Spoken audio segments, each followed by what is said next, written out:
तो बेटा आज इंट्रोडक्शन की सेकंड क्लास पे उतर रहे हैं। पीछे हमने प्रोडक्शन पॉसिबिलिटी कर्व प्रॉपर तरीके से देखा है, बड़े सिस्टमेटाइज तरीके से। आज थ्योरी में उतरते हैं। सबसे पहला सवाल है, इकोनॉमी क्या होती है? इकोनॉमी बेटा वो जगह है जहाँ लोग कमाते हैं और अपनी ज़िंदगी को चलाते हैं। हिंदुस्तान क्या इकोनॉमी है? यहाँ लोग कमा रहे हैं, काम कर रहे हैं और अपनी ज़िंदगी को चला रहे हैं। आओ बेटा देखते हैं। An economy is a system which provides people the means to work and earn a living. यहाँ पे लोग काम करते हैं और अपनी जिंदगी को चलाते हैं। अगला पॉइंट 1 मार्क का अगला क्वेश्चन में आता है, व्हाट इज स्कार्सिटी?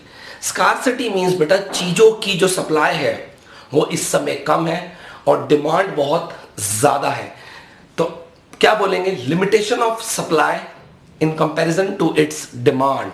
लोग ज्यादा मांग रहे हैं पर सप्लाई नहीं है, इसको क्या बोलते हैं? स्कार्सिटी। मतलब हमारी डिमांड ज्यादा हो चुकी है और मार्केट में इतना माल अवेलेबल नहीं है, इतने गुड्स एंड सर्विसेज की सप्लाई नहीं है। 1 मार्क का क्वेश्चन टीचर देती है, व्हाट इज स्कार्सिटी? आओ देखते हैं। It refers to limitation of supply in relation to demand for a commodity. बात समझ आती है कि नहीं आती? बेटा अब हम पढ़ रहे हैं इकोनॉमिक प्रॉब्लम। जैसे इकोनॉमी बताया था ना, जहां लोग काम करते हैं, अपनी जिंदगी चलाते हैं। अब इकोनॉमी में प्रॉब्लम क्या? What is economic problem? सबसे पहली जो इकोनॉमिक प्रॉब्लम है वो है ह्यूमन वांट्स आर अनलिमिटेड। आप खुद ही को देख लो। अब एक लेमैन एग्जांपल लेते हैं। आप अपने फादर को कभी बोलोगे पापा मेरे को ये चीज दिला दो, पापा ने वो चीज दिला दी। अब वो चीज आ गई सर, अब वो चीज दिला दो पापा। तो आपकी डिमांड्स आपको पता है अनलिमिटेड है। बात समझ रही कि नहीं? Human wants are unlimited, human wants are never ending. As one want is satisfied many other crop up. और बहुत सारी उग जाती है। बात समझ आ रही कि नहीं? इंसान की इच्छाएं कभी पूरी नहीं होती। तो पहली ही प्रॉब्लम क्या है? इकोनॉमिक प्रॉब्लम है ह्यूमन वांट्स आर अनलिमिटेड। दूसरी इकोनॉमिक प्रॉब्लम जो है रिसोर्सेज आर लिमिटेड। देखो बेटा, अब अगर आपका मन है आपको हर चीज खरीदनी है, वो चीज तो पॉसिबल नहीं है। आपके फादर के पास कुछ पैसे हैं और वो पैसे लिमिटेड है। बात समझ आ रही है? तो रिसोर्सेज आर लिमिटेड, आप हर चीज नहीं खरीद सकते हो। बात समझ आ रही है मेरे बच्चे? अब मेरी बात सुनना बेटा, यही एक सवाल बनता है, क्या रिच इकोनॉमी के पास रिसोर्सेज की प्रॉब्लम नहीं होती? क्या उनके पास लिमिटेड रिसोर्सेज होते नहीं होते? जैसे यूएसए ऐसी इकोनॉमी है। अब आप बताओ क्या वहां पे रिसोर्सेज आर लिमिटेड? तो आपके दिल में एक बार ख्याल आएगा, नहीं सर यूएसए तो बड़ा अमीर है। बेटा रिसोर्सेज हर जगह लिमिटेड है, रिसोर्सेज हर जगह लिमिटेड। आप खुद सोचो मेरी बात, यूएसए ने अभी कोरोना वायरस की स्थिति चल रही है देश के अंदर, क्या यूएसए ने हिंदुस्तान से दवाइयां नहीं मंगाई? मंगाई है ना, हमारे हिंदुस्तान से दवाइयां मांगी है। तो रिसोर्सेज वहां भी लिमिटेड है। तो रिसोर्सेज आर लिमिटेड। और सबसे बड़ी जो इकोनॉमिक प्रॉब्लम, पहली तो ये होगी ह्यूमन वांट्स आर अनलिमिटेड, इंसान की इच्छाएं बहुत है। दूसरा, उसके पास रिसोर्स बहुत लिमिटेड है। तीसरा, ऑल्टरनेटिव यूजेस। देखो मेरे बच्चों, एक प्लॉट ऑफ लैंड है, एक जगह है, जमीन है, वहां मैं हॉस्पिटल बना सकता हूं, या मैं प्लेग्राउंड बना सकता हूं, या मैं स्कूल बना सकता हूं। तीनों तो नहीं बन सकते उस जगह के ऊपर। तो जो रिसोर्स है, जो लैंड हमारा रिसोर्स है, उसके यूजेस भी ऑल्टरनेटिव है। अबे भाई उसमें 10 चीजें हो सकती है। अब एक और प्रॉब्लम है ना, करे तो करे क्या? बात समझ आ रही है कि नहीं आ रही? करे तो करे क्या, ये भी एक प्रॉब्लम है। चीज अगर सोचो उस लैंड में एक ही चीज होती, हॉस्पिटल ही बन सकता है, तो कोई प्रॉब्लम ही नहीं है। फिर सीधा क्या बनाओ? हॉस्पिटल ही बनाओ। लेकिन उस लैंड में 36 चीजें हो सकती है, तो ये भी एक प्रॉब्लम है। ऑल्टरनेटिव यूजेस, चीजों के यूजेस मल्टीपल है। तो पहला, human wants are unlimited, resources to satisfy human wants are limited. तीसरा, ऑल्टरनेटिव यूजेस। 3 नंबर का सवाल आपकी टीचर पेपर में दे सकती है, व्हाट इज इकोनॉमिक प्रॉब्लम? तो ठीक है बेटा, आओ अब स्टार्ट करते हैं। आराम से रीड करेंगे, बिल्कुल आराम से, ध्यान से देखना। Human wants are never ending. That is, they can never be satisfied. As one want is satisfied, many other crop up. और उग जाती है। Wants of people are unlimited and keep on multiplying and cannot be satisfied due to limited resources. अभी तक हमने ये पढ़ा है कि इच्छाएं मल्टीप्लाई होती रहती हैं, कभी पूरी नहीं होती। Human wants differ in priorities. Human want differ in priorities. बात समझो मेरी बात। प्रायोरिटी का मतलब यहाँ पे क्या है मेरे बच्चों? देखो मेरे बच्चे, जब स्टार्टिंग में स्कूल खुलता है इतनी आपको ट्यूशंस की लोड नहीं होती, घूमने फिरने की चीजें है ना, लेवल एग्जांपल से बता रहा हूँ, अपनी खुद की पर्सनल इंटरटेनमेंट की चीज़ों की आपकी लोड होती है, लेकिन जैसे जैसे पेपर पास आते रहते हैं फिर आपको लगता नहीं यार अब मेरी प्रायोरिटी अलग है। बात समझ आ रही है? तो ठीक है, वुमेन वांट्स आर अनलिमिटेड, लेकिन हम उसको अपनी प्रेफरेंस के हिसाब से ढाल लेते हैं। बात समझ आ रही है कि नहीं आ रही है? ठीक है, फिर हम देखेंगे प्रायोरिटी किस चीज़ की ज़्यादा है, हम उस चीज़ को पहले मंगवा लेंगे। ठीक है, आपकी वांट्स अनलिमिटेड है, लेकिन आप जो चीज़ अपने पैसे खर्च करते हो, एक प्रायोरिटी लिस्ट है, पहले मेरे को ये चीज़ चाहिए सर, ये ज़्यादा अर्जेंट है, फिर मैं इसको मंगवा लूंगा। तो हम अपनी प्रायोरिटी की लिस्ट खड़ी कर लेते हैं। वो यहां लिखा है, देखना बेटा, human wants differ in priorities, that is all wants are not of equal intensity. हमें हर चीज की बराबर जरूरत नहीं होती। For every individual some wants are more important and urgent as compared to other. Due to this reason people allocate resources in order of preference to satisfy their sum of wants। लोग अपनी preferences का order बना लेते हैं ताकि हमें पहले ये चीज की प्रायोरिटी है सर, फिर इसकी हम इसका ऑर्डर खड़ा कर लेते हैं। आप एक बार पूरा इसको एक ग्लांस में देख लो ताकि कोई दिक्कत आपके दिमाग में ना आए।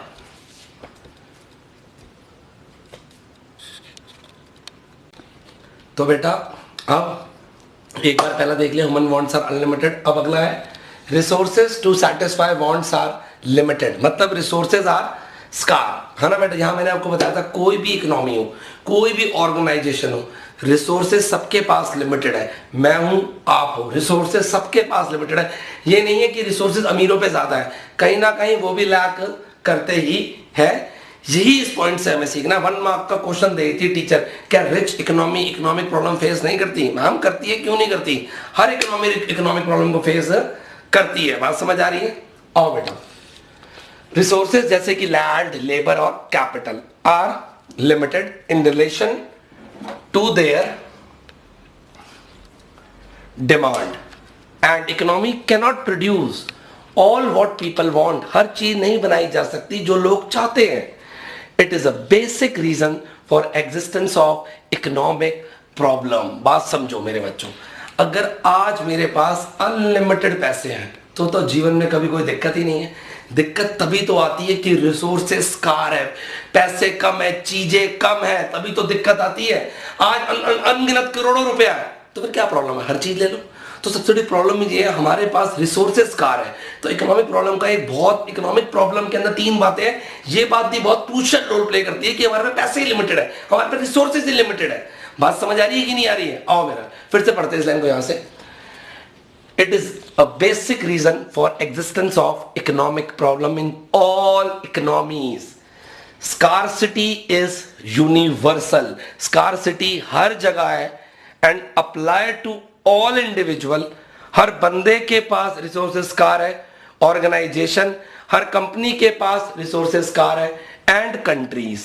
There would have no problem if resources would not scarce. अगर रिसोर्सेस कम ना होते तो कभी प्रॉब्लम ही ना आती। अब हम अगला पढ़ते हैं, ऑल्टरनेटिव यूजेस, है ना बेटा। ऑल्टरनेटिव्स क्या है? यूजेस है चीजों के। ऑल्टरनेटिव यूज होना भी एक बहुत बड़ी प्रॉब्लम है जो इकोनॉमी फेस करती है। ठीक है मेरे बच्चों, देखो मेरे बच्चों, अब हमने सेकंड पॉइंट में पढ़ा रिसोर्सेस स्कार है। बेटा ठीक है, रिसोर्सेस तो कम है ही, फिर उस रिसोर्सेस के 36 यूज है। जैसे कि अब ये तो नहीं कि धक्का मारूंगा तो हिंदुस्तान बढ़ता चले जाएगा, पाकिस्तान भी हमारा हो जाएगा, ऐसा तो नहीं है। लैंड तो लिमिटेड ही है ना।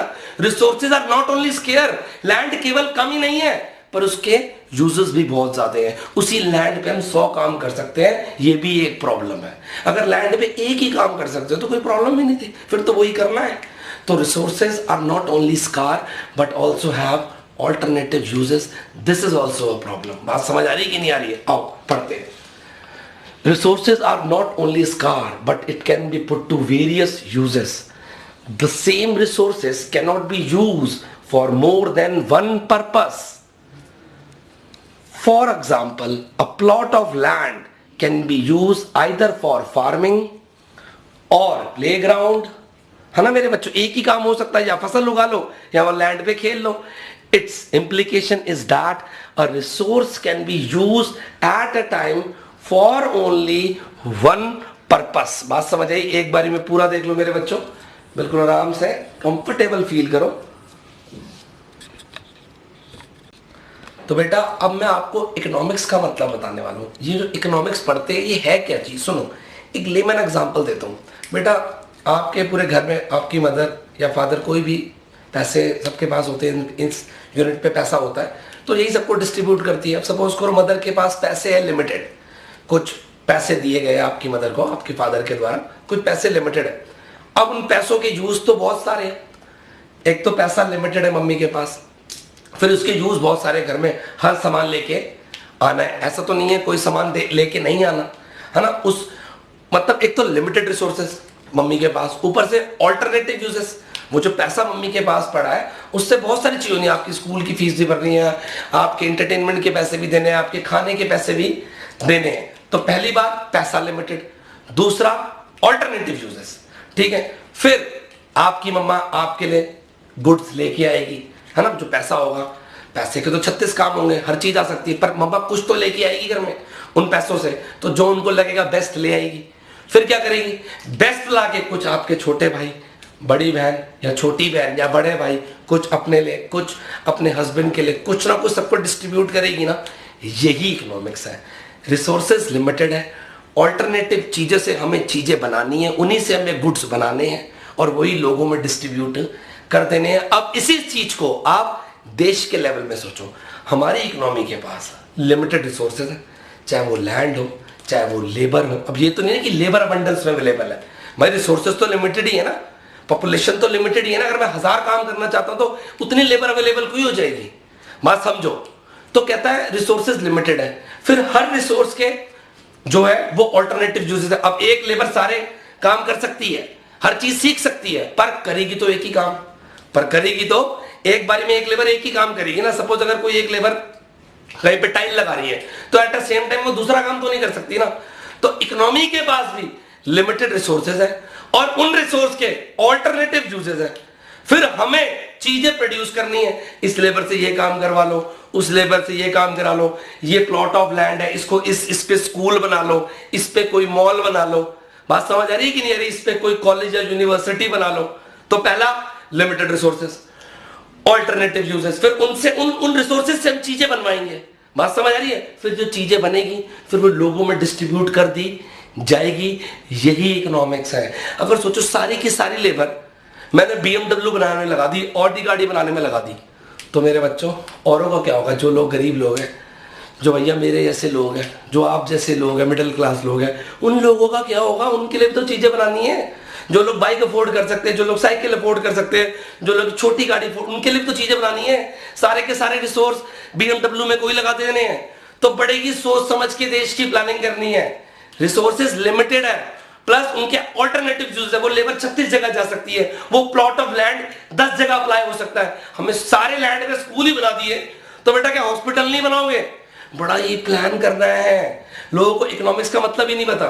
इकोनॉमिक्स यही है जो आपकी मदर रोज घर पे लगा रही है। बात समझो। रिसोर्सेज लिमिटेड है, ऑल्टरनेटिव यूजेस है, उनसे गुड एंड सर्विस बनाने हैं और हर सेगमेंट को सेटिस्फाई करना है। This all is economics. तो कहते हैं economics is a social science, human beings की स्टडी है। बात समझ आ रही कि नहीं है, आपकी और मेरी स्टडी है। अगर ये चार बातें आपके दिमाग में रहेगी, लिमिटेड रिसोर्सेज, ऑल्टरनेटिव यूजेस, ठीक है मेरे बच्चों, और उनसे ही गुड्स बनाने हैं और उन्हीं को डिस्ट्रीब्यूट करना है, यही इकोनॉमिक्स है। आओ कितने आसान सरल तरीके से मैंने आपके सामने डेफिनेशन रख दी है। Economics is a social science which studies the way a society chooses to use its limited resources। उस सोसाइटी के पास लिमिटेड रिसोर्सेज हैं which have alternative uses, और उन रिसोर्सेज के ऑल्टरनेटिव यूजेस हैं to produce good and services. उन्हीं से हमें गुड्स एंड सर्विस बनाने हैं एंड टू डिस्ट्रीब्यूट देम, और वही हमें बांटने हैं। देखो लिमिटेड रिसोर्सेज पहला सर्कल, लिमिटेड रिसोर्सेज पहला सर्कल, ऑल्टरनेटिव यूजेस दूसरा circle, produce goods and services तीसरा circle, and to distribute them चौथा circle among different groups of people. बात समझ आई मेरे बच्चों। बिल्कुल इकोनॉमिक्स की डेफिनेशन अगर आती है ना पेपर में, बच्चा हक्का पक्का हो जाता है, लिखता ही नहीं है कुछ। ये डेफिनेशन याद करके लिखनी है, ये इकोनॉमिक्स है। बात समझ आ रही है। एक बार पूरी डेफिनेशन फिर से रीड करता हूं। Economics is a social science which studies the way a society chooses to use its limited resources, which have alternative uses, to produce goods and services and to distribute them among different groups of people. बात समझ आ रही है कि नहीं आ रही है? तो बेटा इकोनॉमिक्स की मतलब क्लियर हो गया। अब हम पढ़ेंगे माइक्रो इकोनॉमिक्स और मैक्रो इकोनॉमिक्स में डिफरेंस। देखो मेरे बच्चों, मैक्रो इकोनॉमिक्स आपको 12th में जाके पढ़नी है प्रॉपर तरीके से, फुल पावर के साथ। माइक्रो इकोनॉमिक्स आपको इस साल पूरी पढ़नी है, पूरे साल माइक्रो इकोनॉमिक्स करनी है। बात समझ आ रही है? लेकिन अब मैं आपको दोनों बातों में कुछ छोटा सा फर्क बताऊं। माइक्रो और मैक्रो में एक ही अल्फाबेट का फर्क है, आई और ए। आप चेक कर लो, MICRO, MACRO, आई और ए का फर्क है। आई stands for individual and A stands for aggregate. हमें हर चीज को मिलाना है, हमें कोई चीज छोड़नी नहीं है। बात समझ आ रही है? Economy as a whole, HOLE वाला नहीं बेटा, WHOLE वाला। छेद मत कर देना इकोनॉमी के अंदर। बात समझ आ रही है कि नहीं आ रही है? इकोनॉमी एज अ होल पढ़ रहे हैं यहाँ पे। बात समझ आ रही है कि नहीं आ रही है? अब सुनना मेरी बात बड़े ध्यान से। आज पहले आपको कुछ बेसिक चीज बताऊंगा। आपने डिमांड चैप्टर पीछे पढ़ लिया, अब मैं आपको बताता हूं इंडिविजुअल डिमांड और मार्केट डिमांड क्या होती है। देखो मेरे बच्चों, ये एक मार्कर है, इस मार्कर की डिमांड मैंने करी, बस मैंने, इंडिविजुअल ने, तो ये माइक्रो का पार्ट है। आपके दिमाग में भी सवाल ये होगा, हाँ sir this is micro economics. अच्छा एक बात हो, इस मार्कर की डिमांड पूरी दुनिया के हर बंदे ने करी, तब ये कहां आएगा? आप सोचोगे सर मैक्रो इकोनॉमिक्स, है ना मेरे बच्चों? गलत है ये बात सोचना।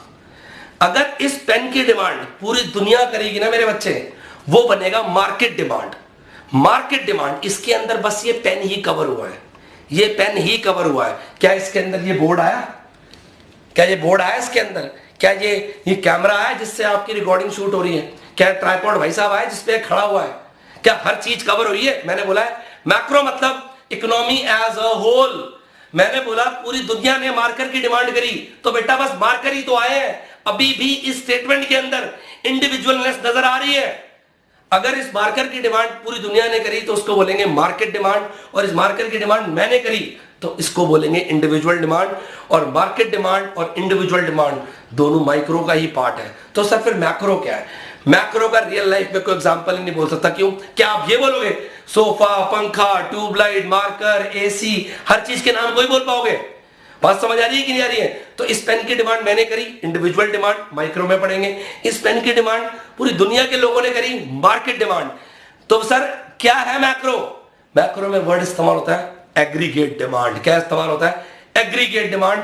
हर चीज आनी चाहिए इकोनॉमी की, कोई भी चीज छूटनी नहीं चाहिए। बात समझ आई? पक्का से। अब मैं आपसे एक और एग्जांपल देता हूं, माइक्रो और मैक्रो ही क्लियर कर रहा हूं। अच्छा एक बात बताऊं, बहुत सारी कंपनियां गाड़ी बनाती हैं, मारुति सुजुकी हो गई, हुंडई हो गई, BMW हो गई, और भी बहुत सारी कंपनी, ठीक है। अकेली को बोलूंगा फर्म, जैसे मारुति सुजुकी को बोलेंगे फर्म, और इन सबको मिला के क्या बोलूंगा? Automobile industry. ठीक है मेरे बच्चों। अब एक बंदा, टीचर क्वेश्चन लिखती है स्कूल में, आपने ऑटोमोबाइल इंडस्ट्री की स्टडी करी, सारी गाड़ी बनाने वाली कंपनी, बताओ माइक्रो या मैक्रो? अभी भी माइक्रो ही है बेटा, गाड़ियां ही तो आई है। क्या और सब प्रोडक्ट आए दुनिया भर की, इतनी सारी चीजें, और सब प्रोडक्ट कवर हुए? अभी भी ये माइक्रो ही है। आओ मैं आपसे एक और सवाल पूछता हूं, बड़े ध्यान से सुनना। दुनिया में मैंने हर स्कूल की स्टडी करी, कोई स्कूल छोड़ा ही नहीं, तो बताओ ये क्या, माइक्रो है मैक्रो? वेरी गुड, ये माइक्रो ही है। केवल स्कूल्स की स्टडी हुई है और सारे एस्पेक्ट छूट गए हैं। तो जब हम एग्रीगेट करते हैं, देखो माइक्रो, जब मैंने आपको बोला मार्केट डिमांड, मैंने एग्रीगेशन किया, पर एग्रीगेशन बहुत कम लेवल पे है। मैंने सारे पेन वालों का तो एग्रीगेशन करा है, लेकिन जब मैं मैक्रो करता हूं, जो एग्रीगेशन का लेवल है वो बवंडर है, इतना ज्यादा है कि पूछो मत। आपको हर चीज को कवर करना है। बात समझ आई है? तो माइक्रो और मैक्रो का फर्क समझ आ गया। माइक्रो डील करती है अगर कहीं भी इंडिविजुअलनेस है। इस पेन की डिमांड भले ही सबने करी, पर प्रोडक्ट तो एक था, इंडिविजुअलनेस नजर आ रही थी। इंडिविजुअलनेस जब तक है हम माइक्रो पे है, और जब ये इंडिविजुअलनेस वैनिश हो जाएगी हम मैक्रो पे उतर जाएंगे। तो आशा करता हूं आपको माइक्रो और मैक्रो का मतलब तो समझ आ गया होगा। कहीं खड़े होगा किसी के बीच तो उसको बता सकते हो यार। बात समझ आ रही है कि नहीं आ रही है? पक्का से।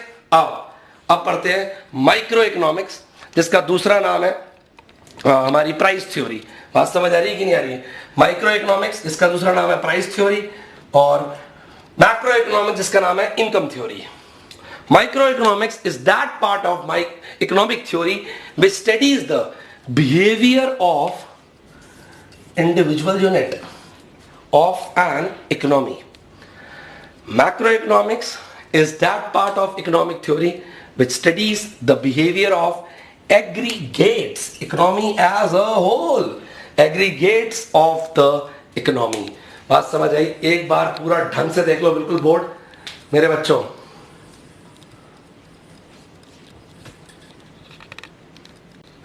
तो बेटा अब हम डिफरेंस पे उतरते हैं। आओ जरा देखिए, मैंने टी फॉर्म में डिफरेंस बना रखा है। Difference between micro economics and macro economics देख रहे हैं हम। सबसे पहले बेसिस बना रखे हैं मैक्रो इकोनॉमिक्स, मीनिंग मैं आपको बता चुका हूं पीछे, अभी वो डैश लिख दिया मैंने। टूल्स देखो मेरे बच्चों, हमने एक चैप्टर पढ़ा डिमांड, ठीक है मेरे बच्चों, आप प्लीज सर मेरी तरफ फोकस करना। हमने एक चैप्टर पढ़ा डिमांड, उसका हमने डिमांड कर्व देख लिया। आगे जाके हम चैप्टर पढ़ेंगे सप्लाई। देखो बेटा, demand and supply curve are two blades of same scissor, ये इसको बोला जाता है। सर मैं कुछ समझा नहीं, मैं आपको बताता हूँ सर, तो थोड़ा फोकस करना बेटा। मैं इसको हटाया था यहाँ से, ठीक है। देखो आपने ये हमसे डिमांड कर्व सीखा है, दिस इज डिमांड कर्व। अब आने वाले चैप्टरों में आपको मैं सिखाऊंगा सप्लाई कर्व। ऐसा कुछ सप्लाई कर्व होगा, जहां ये डिमांड और सप्लाई टकराएंगे ना मेरे बच्चों, वहां पे हम चीजों के प्राइस एलोकेट करते हैं। ये हम आगे जाके सीखेंगे। पहले डिमांड चैप्टर सिखा दिया, अब सप्लाई चैप्टर सिखाऊंगा। फिर इन दोनों से बुक के लास्ट में चैप्टर आएगा, उसका नाम है प्राइस डिटर्मिनेशन, चीजों का प्राइस कैसे निकालना है। तो डिमांड और सप्लाई ही चीजों का प्राइस डिटरमाइन करते हैं। जैसे कि मेरी बात सुनो बेटा, अभी आपको पता है बीच में हर चीज महंगी मिल रही थी क्योंकि सप्लाई तो आ नहीं रही है। कोरोना वायरस के चक्कर में पीछे से माल नहीं आ रहा सर, हर चीज लोग महंगी ले रहे हैं। बात समझो, एक्सप्लॉइटेटिव सैनिटाइजर, वो मास्क कितना महंगा बिका है। तो दिस इज द खेल of what, demand and supply. तो माइक्रो डिमांड सप्लाई को रीड करेगा, मार्केट डिमांड और मार्केट सप्लाई को रीड करेगा माइक्रो इकोनॉमिक्स, और बताएगा चीजों के प्राइस डिटरमाइन कैसे होते हैं। टीचर बोलेगी रट लो डिमांड सप्लाई टूल है, नहीं, मैं आपको आगे तक ले जा रहा हूं और दिखा रहा हूं ऐसा होने वाला है। अब आपको याद करते हुए अच्छा लगेगा, हाँ यार सर ने बोला है डिमांड सप्लाई टूल्स है, हम सीखेंगे तो सही। और मैंने कुछ आपको इस डायग्राम से थोड़ा बहुत आइडिया भी बनाने की कोशिश करी है। बात समझ आया कि नहीं आया? तो फिलहाल माइक्रो के जो टूल है वो है डिमांड और सप्लाई। तो ऐसे ही मैक्रो के टूल क्या होंगे, aggregate demand and aggregate supply, जो हम 12th क्लास में सीखेंगे। इनके कर्व्स कैसे बनते हैं। फिलहाल थोड़ा बहुत आपको आइडिया है कि मैक्रो में एग्रीगेट होता है, ये बात तो मैंने आपको बताई दी, तो थोड़ा व्यू बन चुका है, बेटर पोजीशन में हो एज कंपेयर टू अदर्स। बात समझ आ रही है? अगला basic objective aims to determine price of the commodity, हम चीजों का प्राइस निकालते हैं। बात समझ आई? अब मेरी बात सुनो बेटा, बेटा जब मैं मैक्रो लेवल की बात करता हूं ना, स्थिति क्या, आज हर बंदा कहता है यार बेरोजगारी हो गई है, अनएम्प्लॉयमेंट इनएम्प्लॉयमेंट। यस, माइक्रो के टूल ही यही है। हम माइक्रो में जो हमारी मेन स्टडी रहेगी वो यही रहेगी, कैसे लोगों की इनकम बढ़ाई जाए, कैसे देश में रोजगार बढ़ाया जाए, कैसे देश में एम्प्लॉयमेंट बढ़ाई जाए। यही माइक्रो का ऑब्जेक्टिव है। मैक्रो का ऑब्जेक्टिव भी यही है, कैसे रोजगार, कैसे एम्प्लॉयमेंट बढ़ाया जाए। और माइक्रो का ऑब्जेक्टिव है चीजों का प्राइस कैसे निकलता है, ये माइक्रो का ऑब्जेक्टिव है। वही बताता हूं, बेसिक ऑब्जेक्टिव माइक्रो का क्या है, प्राइस ऑफ कमोडिटी, और मैक्रो का क्या है, it aims to determine income and employment level of the economy. बात समझ आ रही है कि नहीं आ रही है? Basic assumption, it assume that all macro variables constant. जब हम माइक्रो की स्टडी करते हैं तो हम ये सोचेंगे कि मैक्रो वेरिएबल कांस्टेंट है। It is that is it assume national income consumption to be constant. जब हम माइक्रो स्टडी कर रहे हैं तो मैक्रो वेरिएबल्स को कांस्टेंट लेंगे, और जब मैक्रो वेरिएबल्स पढ़ेंगे तो माइक्रो वेरिएबल्स को कांस्टेंट लेंगे। It assume all micro variable like in house hold firms etcetera, इनको हम कांस्टेंट लेते हैं। बात समझ आ रही है? It assumes all micro variables, क्या है वो, like decisions of house hold firms etcetera, इनको हम कांस्टेंट लेते हैं। बात समझ आ रही है? अब मैंने आपको बताया था एग्रीगेशन माइक्रो में भी है, मैक्रो में भी। माइक्रो में कब बताया, जब एक अकेला पेन की डिमांड, इंडिविजुअल डिमांड, सब करेंगे डिमांड, मार्केट डिमांड। एग्रीगेशन तो है ही, लेकिन एक अकेले पेन का एग्रीगेशन है। लेकिन मैक्रो में जो एग्रीगेशन है वो हर चीज का एग्रीगेशन है। ठीक है, in micro economics there is aggregation, but in macro economics the power of aggregation is totally very high. बात समझ आ रही है कि नहीं आ रही है? तो यही पढ़ रहे हैं, degree of aggregation, limited degree of aggregation. For example market demand is derived bye aggregating individual demand. बात समझ आ रही है कि नहीं आ रही है? उसमें देखना, इट इन्वॉल्व हाई डिग्री, बेटा थोड़ा सा गलत हो गया, it involve high degree of aggregation. बात समझ आ रही है कि नहीं? यहां पे जो एग्रीगेशन की डिग्री है वो high, it involve high degree of aggregation. For example aggregate demand, दो बार आ गया बेटा। For example aggregate demand is derived from the entire economy demand. हमने जो एग्रीगेट डिमांड डिटरमाइन करी है फ्रॉम द एंटायर इकोनॉमी, हमने हर एस्पेक्ट की डिमांड को कंसीडर करा है। पूरी इकोनॉमी की हर एस्पेक्ट, पूरी इकोनॉमी फैन की डिमांड करेगी, ट्यूबलाइट्स की करेगी, वॉचेस की करेगी, किसी भी चीज की डिमांड करेगी। सबको एग्रीगेट करके हम मैक्रो इकोनॉमिक्स बनाते हैं। बात समझ आ रही है कि नहीं आ रही है? पक्का से एक बार पूरा एक ग्लांस में देख लो मेरे बच्चों, बेटर अंडरस्टैंडिंग के लिए। तो बेटा डिफरेंस कंप्लीट कर लेते हैं, 2 पॉइंट रह गए हैं। आओ बेटा, माइक्रो इकोनॉमिक्स का जो अदर नेम है वो प्राइस थ्योरी, मैंने आपको बताया है। जहां डिमांड सप्लाई टकराता है वहां प्राइस डिटरमाइन किया जाता है। और मैक्रो की मेन दिक्कत है इनकम एंड एम्प्लॉयमेंट, तो नाम रखा income and employment theory. Examples देखो, इंडिविजुअल इनकम, एक बंदे की इनकम, यहां क्या लिखा है? नेशनल इनकम, पूरी दुनिया की इनकम। इंडिविजुअल आउटपुट, एक बंदे का आउटपुट। नेशनल आउटपुट, पूरे देश का आउटपुट। बात समझ आ गई है मेरे बच्चों? 110%। तो यहां डिफरेंस खत्म होता है माइक्रो और मैक्रो का, ठीक है।